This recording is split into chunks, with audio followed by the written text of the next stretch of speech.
Welcome back, my friends.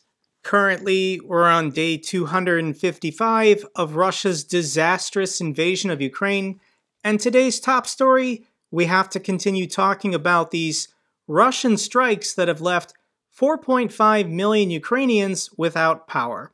This is according to Ukrainian President Volodymyr Zelensky on Thursday, November 3rd.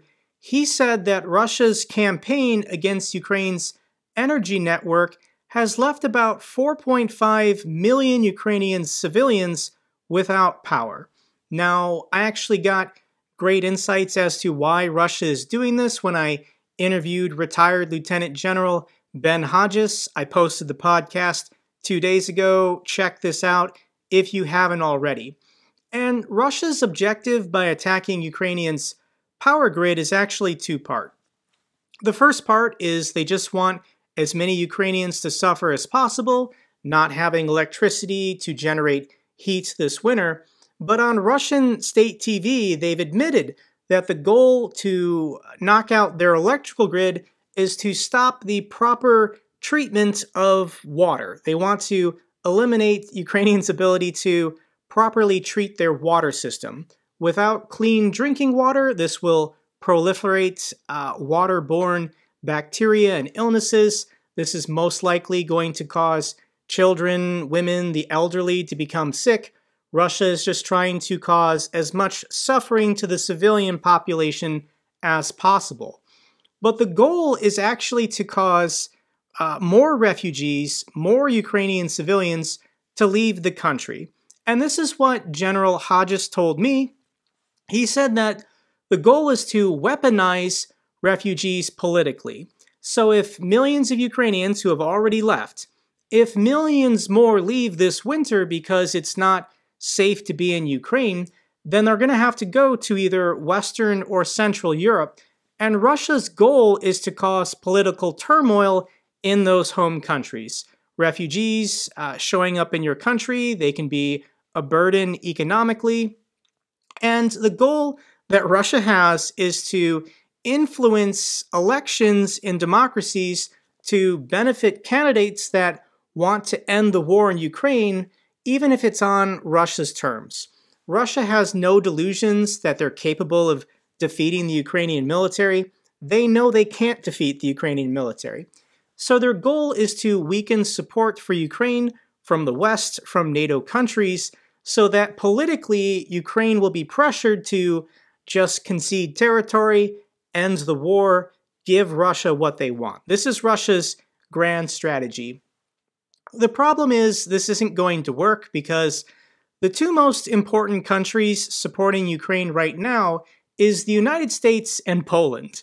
As long as the United States is willing to send military aid and weapons to Poland, and then Poland is willing to let those weapons cross their border into Ukraine, politically, what's happening in the rest of the NATO countries, I'm sorry, it just isn't as important as these two. The United States has announced their next military aid package worth $400 million, and this includes 45 upgraded T-72 tanks. I think these tanks came from the Czech Republic, and the Netherlands and the United States split the cost of replacing and upgrading them. So fantastic effort all around. In addition, there's 1,100 of these Phoenix Ghost kamikaze drones. I still don't really know what they look like and what their capability is, but I'm hoping 1,100 of them delivered this week will have a difference on the battlefield. Another 40 armored riverine boats and 250 of these M117 armored vehicles in addition to Hawk surface-to-air missiles. So this is a huge step forward for the United States, supplying Ukraine with 250 of these M117 armored combat vehicles. I don't think that's correct. The next step for Ukraine would be getting M1120 Strykers, M23 Bradleys, and then finally Abrams tanks.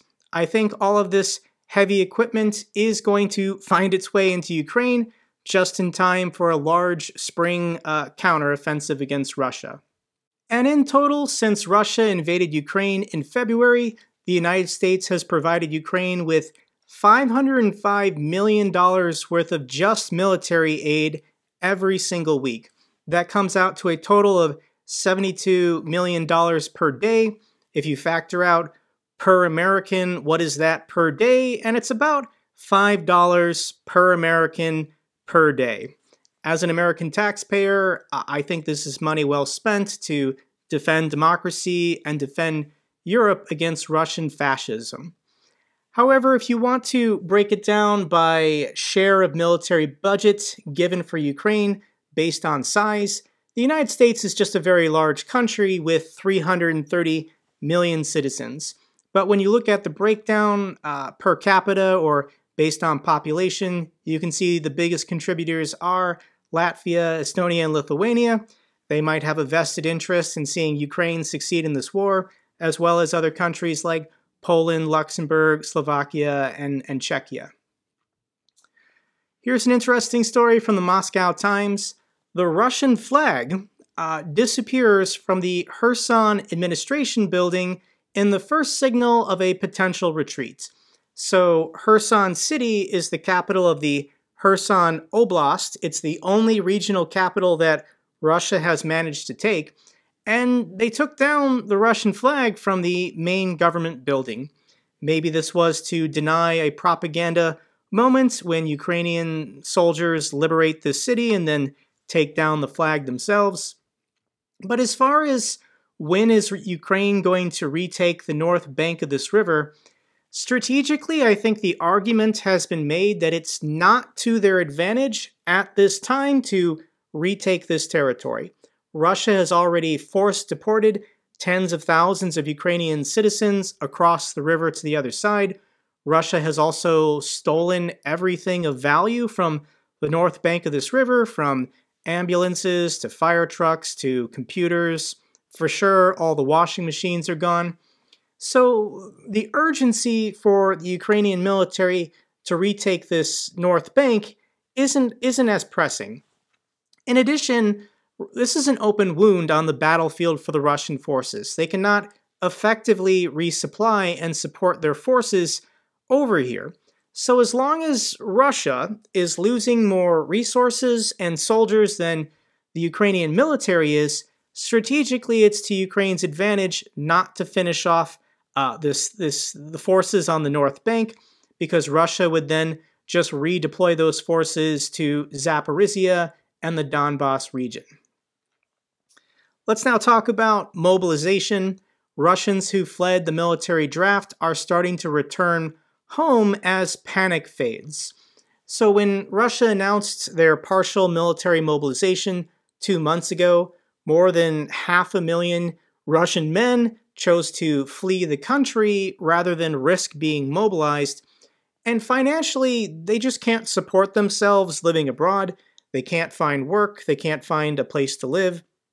So many of them are hesitantly returning back to Russia, but a lot of them, probably an equal number, are choosing not to return.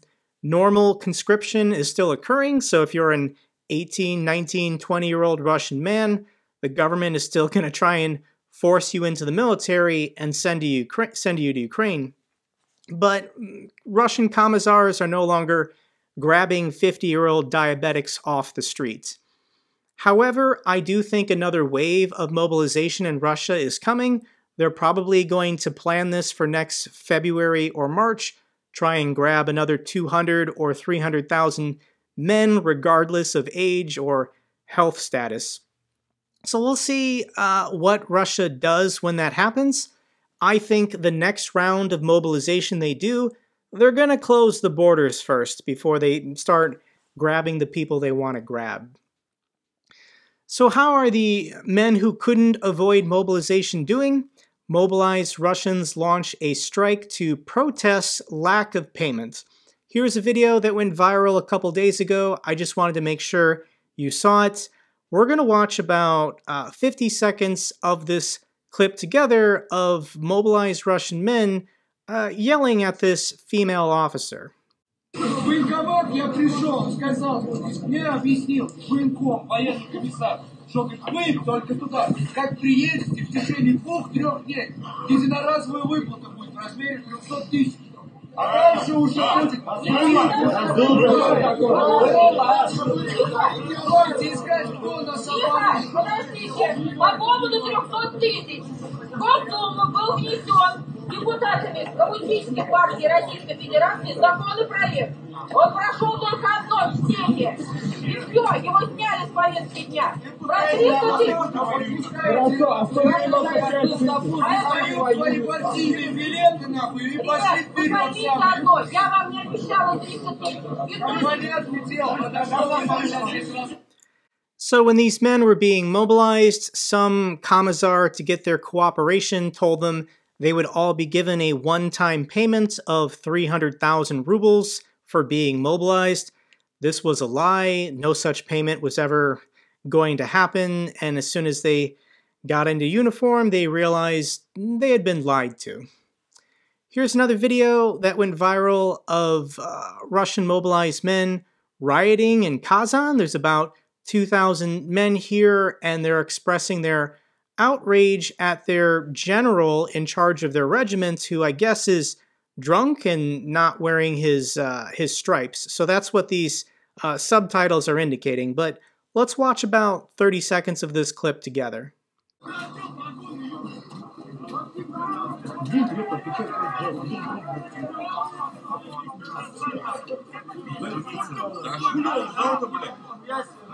Сними свои погоны!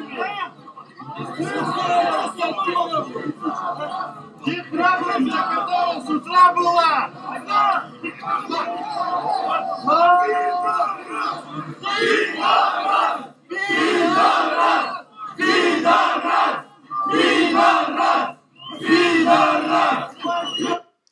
I can see why some of these mobilized men are not being issued weapons. So let's now, I've shown you the bad, let me show you the good. In my opinion, this is the best case scenario if you are a mobilized Russian man. Let's watch about 20 seconds of this clip together of where these Russian mobilized men are staying.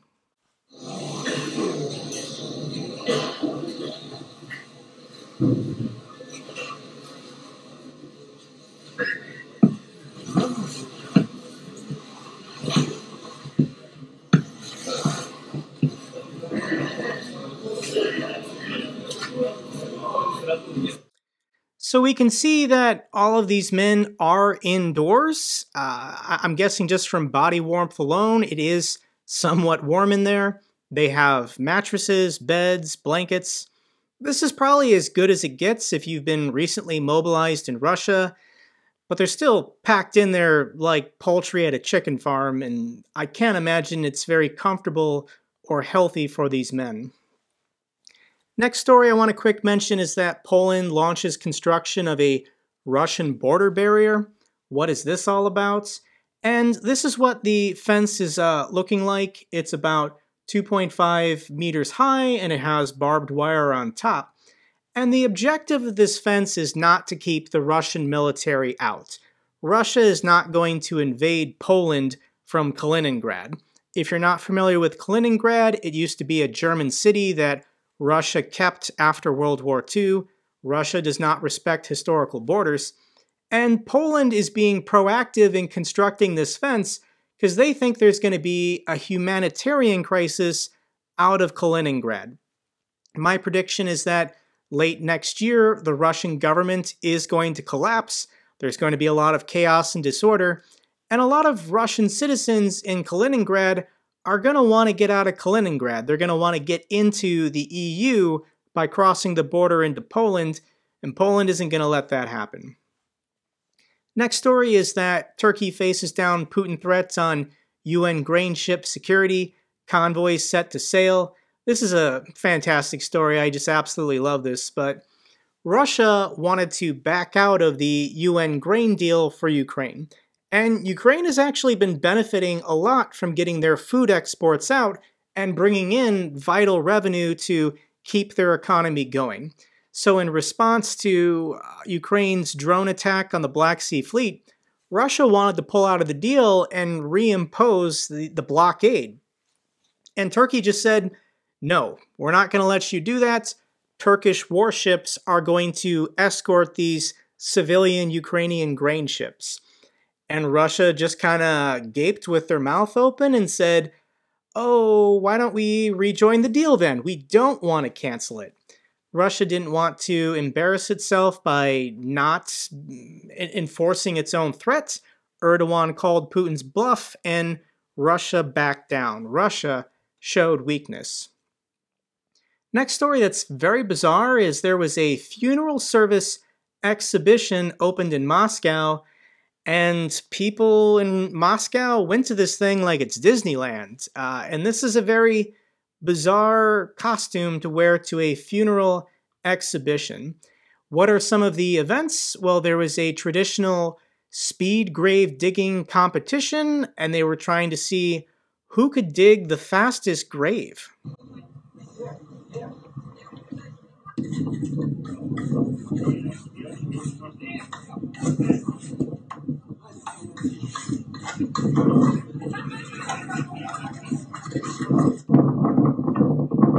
I guess these are important life skills in Russia that they want to hone at the moment. There was also a competition of who could dress a corpse the fastest.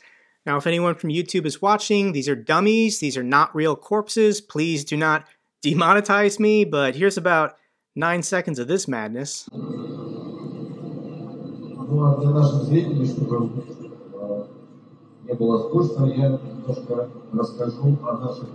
Why do I have the suspicion that the person to place first in this competition is going to get mobilized into the military?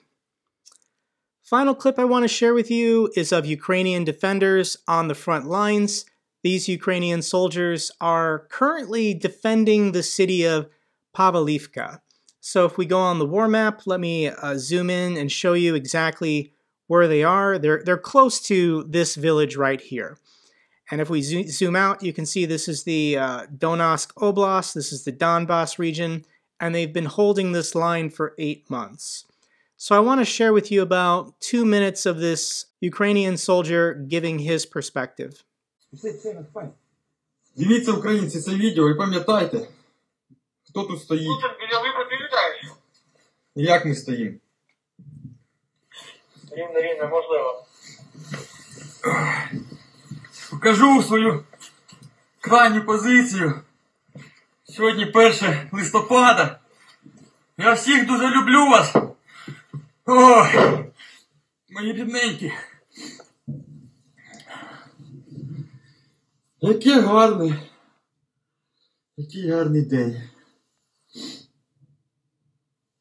Там наші пацани відрізані, а там підараси вже їбашать з усіх стволів. Тільки що прилетіли по нас гради. Агесь, піхота наступає. Цілий день, 2 дня подряд. Ми в такому мінусі знаходимося. Коло Єгорок, якщо ви знаєте, де це. Павловка вже взята, 72-га бригада отошла. Фланга в нас немає. Нас криють безбожно. Я не знаю, що сказати вам. Цініть кожен свій день.